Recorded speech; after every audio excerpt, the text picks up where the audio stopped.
All right, this isn't the craziest thing I've heard on the internet. The less money you put down for your home, the better interest rate you will receive from your bank. If you're not putting 20% down on your home purchase, never put anything down above the absolute minimum required by your bank. Even if you want to try to lower your monthly payment with 5, 10, or 12% down. After settlement, if you still have leftover money that you wanted to put down to reduce your monthly payment, wait exactly 51 days after your closing to make sure your interest rate is locked in, and then put a lump sum payment towards your loan balance with your extra money that you wanted to put down at closing. Then you want to ask your bank to recast your loan. They'll let you keep your lower interest rate as well as adjust your monthly mortgage payment based on your lump sum contribution. This will give you a much lower mortgage payment than if you just went with the larger amount down up front. Because of the interest rate benefit you took advantage of by following the lowest down payment amount strategy. Follow me. It might be good advice, but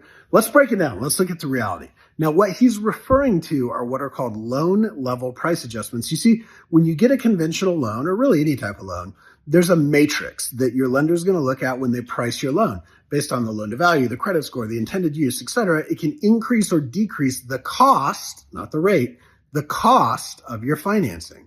So in that matrix, assuming the same credit band, same usage, etc., once you get to 30% down, not 20 like the video says, there are no loan level price adjustments below 30% down.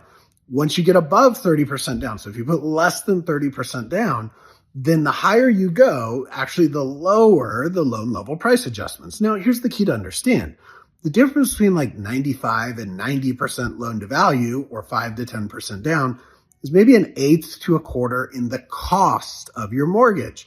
So that means on a $400,000 house, it's like $1,000 to maybe $500 in the cost, not in the rate itself. Now, it is true that technically that should lead to a lower rate, and it might, but there's some gotchas here.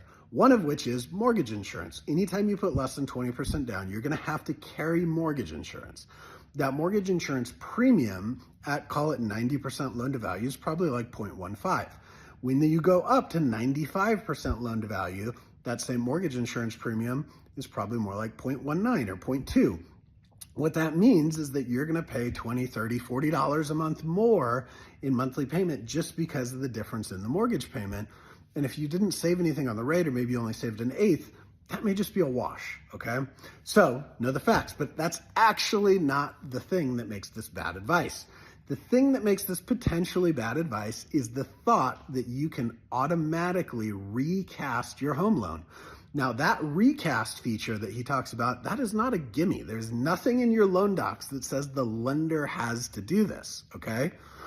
So what that means is you could get this loan, you could put very little money down, you could get the mortgage insurance, and you could get the rate, and then you go in, you make this big lump sum payment, and then you call the lender and you say, hey, I'd like to recast my loan, and they say, thanks, but no thanks. There's nothing you can do about that. You can't force them to recast your loan. So now you've burned all your cash, you've paid the principal down, and you're stuck with the same old payment and term.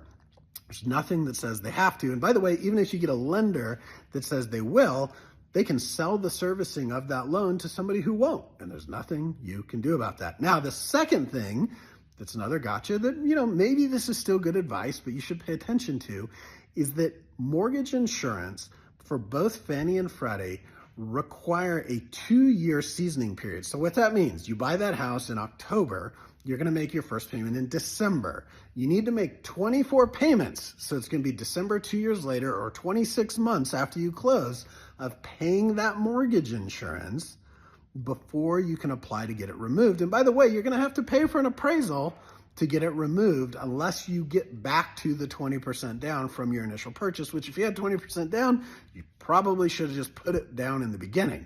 So a couple gotchas here. Again, this may not be the worst advice ever, but this is your sign to pay attention, to ask some questions, make sure you speak with a professional, and like and subscribe to the channel to get the truth about the realities of winning in today's real estate market.